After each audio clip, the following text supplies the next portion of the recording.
Today, I'm going to be sharing my journey on how I lost 40 pounds and most importantly, how I was able to keep the weight off.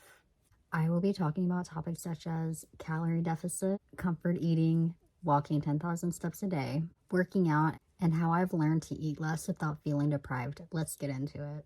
Trigger warning. If weight or losing weight or comfort eating is a sensitive topic for you, click off this video and watch one of my other videos instead. My story and comfort eating. I want to start off by saying I've been there turning to food for comfort. Whether it was just a very stressful day or boredom, I would always reach for snacks as a way to cope. And for a while, it felt like food was genuinely the only thing bringing me joy. But what I realized is comfort eating is actually just a very temporary fix. It didn't solve my stress, and it also didn't make me feel better in the long run. It left me sluggish and unhappy with my body. Once I recognized this pattern, I knew I needed to change not just what I ate, but why I ate. Calorie deficit. Let's talk about calorie deficit because this was the real game changer for me. Losing weight comes down to a very simple equation: calories in versus calories out. A calorie deficit means you are eating less than your body burns. To figure out my calorie deficit intake, I actually used the app MyFitnessPal. It gave me a good idea on how many calories I needed to eat to lose weight safely. The app can also track how many calories you've eaten for the day by logging your meals straight into the app, and it also makes it easier for you to maintain a calorie deficit visually seeing how many calories you have left and how many you've already eaten. The key point of this video is I didn't starve myself, I just ate less than what I was used to, but I still maintained a good diet. Walking 10,000 steps a day. This is honestly my favorite topic of all time, but let's talk about walking. I've committed to walking 10,000 steps a day every single day. I know you're probably thinking, how in the world do I have time for that, working 30 hours a week, 10-hour shifts a day? The biggest game changer for me, y'all, was buying a walking pad / treadmill. Best purchase ever. I got mine in particular on Amazon for $150. I will go ahead and link the exact one that I use in the description below. This has especially helped me with the snowstorms that we've been having going on, rainy weather, or even just at night when I didn't have time to get my steps done throughout the day. It's helped me so much. Walking 10,000 steps a day takes so much discipline. I will literally come home from working a 10-hour shift and still get on my treadmill and finish any steps I did not finish, because guess what? Those abs aren't gonna make themselves. I also will not make plans with anybody until my steps are done, unless if there's a lot of walking involved, and that's when I make an exception. Discipline is honestly the biggest factor in staying consistent with your steps. Walking genuinely became my me time. I listen to my favorite music or watch a YouTube video and just enjoying moving and seeing what my body can do.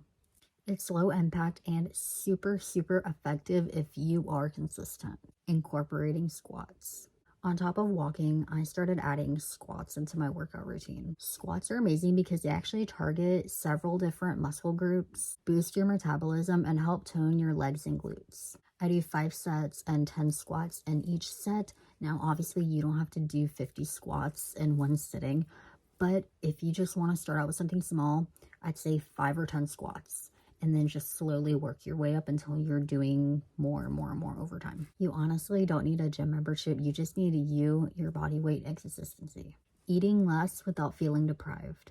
One of my biggest challenges was learning how to eat less without feeling deprived and punishing myself. Here's what helped me. First, portion control. Instead of eating huge meals, I would serve myself smaller portions. This is where this bad boy comes into play. I started using a food scale to weigh out my portions. I'm going to use veggie straws as a good example. I actually started paying attention to the serving sizes on the back because that is what the company recommends you to eat. So for example, for veggie straws, about 56 is 130 calories. This is my healthy alternative to chips. This also helped me not overeat because the entire bag wasn't in front of me. It was just whatever I had put on the plate. Second, filling foods. I focused on foods that were high in fiber and protein, such as veggies, lean meats, and whole grains. All of those foods will keep you full way longer and you're not eating as much because you're full. You're not constantly hungry after 30 minutes. I also stopped labeling foods good and bad. If I wanted a small piece of chocolate or a tiny piece of a chip, I would eat it without feeling guilty and just move on. You don't need to punish yourself in order to lose weight and keep it off. It's okay to indulge in things that you crave every once in a while. How I kept the weight off. Now, most importantly, maintaining weight loss is all about balance. I still walk 10,000 steps a day, and I've incorporated squats into my workout routine. I do this every single day. I stick to a calorie range that works for me, but I'm not excessive over it. If I do overindulge one day, I don't beat myself over it. I just get back on track the next day. I've also learned that consistency matters more than perfection. Small, sustainable habits add up over time. So that's why I lost 40 pounds and kept it off. It's all about building habits that work for your life. Remember, most importantly, this is a journey. It is not about quick fixes or extreme diets. If you found this video helpful, don't forget to like and subscribe for more tips on fitness, health, and self-care. Let me know in the comments what has helped you on your journey.